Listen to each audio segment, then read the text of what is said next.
Alam niyo po mga idol, kapag sirang-sira na po ang ating katawan, ay syempre, mamumroblema ang ating pamilya, lalo-lalo na sa ating panahon ngayon, medyo crisis tayo dahil El Nino, crisis nga tayo sa tubig. Yun, syempre, ang iba nating mga mamamayang mga Pilipino dyan ay hindi lamang sa El Nino, sa tubig naging crisis, crisis din po tayo sa financial. Alam niyo naman mga idol, ay tumaas po ang ating mabilihin ngayon. So, kung hindi natin naalagaan ang ating pangangatawan mga idol, ay sigurado mamumroblema tayo, no?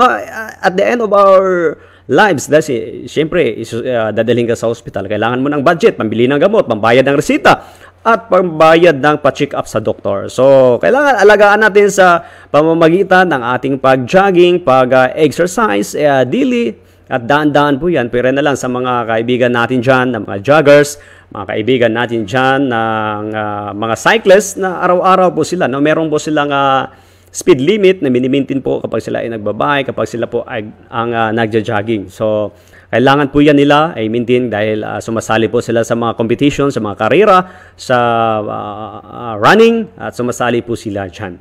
So, kailangan i-maintain po nila dyan para tuloy-tuloy po ang ilang kalakasan. No? So, the way they join the, like example, isa silang runner, no? At Milo Marathon. So, kailangan meron silang endurance dyan at saka speed. No? Yan po ang pinaka-importante dyan.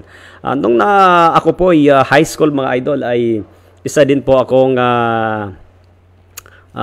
athlete.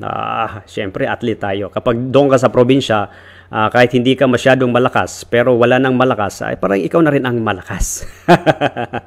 Ganun po yan. No? Athlete po tayo mga idol. At sumasali po tayo sa miler kasi ako dati sa 3,000. Yung mga 3,000, yan, mga 5,000, ano ba yun? Kalimutan ko na ilang kilometer yung tinakbuhan ko dati.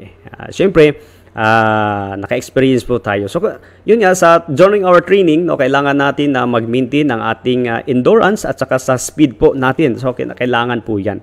So, magandang gabi po speed na mini-maintain, no? At saka yung endurance, pinaka-importante po yan. Kung ikaw ay mahilig sa mga UC-UC, ay pwede ka na, maaari ka nang maghinto kasi di po maganda sa kalusugan na meron kang bisyo at sumasali ka sa mga karera, sa mga competition like marathon, di ba? At syempre yung baga natin, no? At baka mababalot na po yan ng nicotine yan mga idol. So that's my topic for this evening po. Wala kayong PT kay Idol Bassbox, ay baka doon sa kabilang mga photographers ay meron kayo. So at least, no, pag uwi nyo po sa inyong mga tahanan ay meron kayong makikitang mga mga idol, meron kayong makikitang mga magaganda ninyong mga pictures. At syempre, yung pag-ensayo natin, kasama na rin yan ang ating memories, no, na napaka-importante po yan mga idol. Bukod sa nag-enjoy ka, lalong mag-enjoy ka kapag makikita nyo po ang inyong mga pictures na napitikan ka ng isang photographer. No?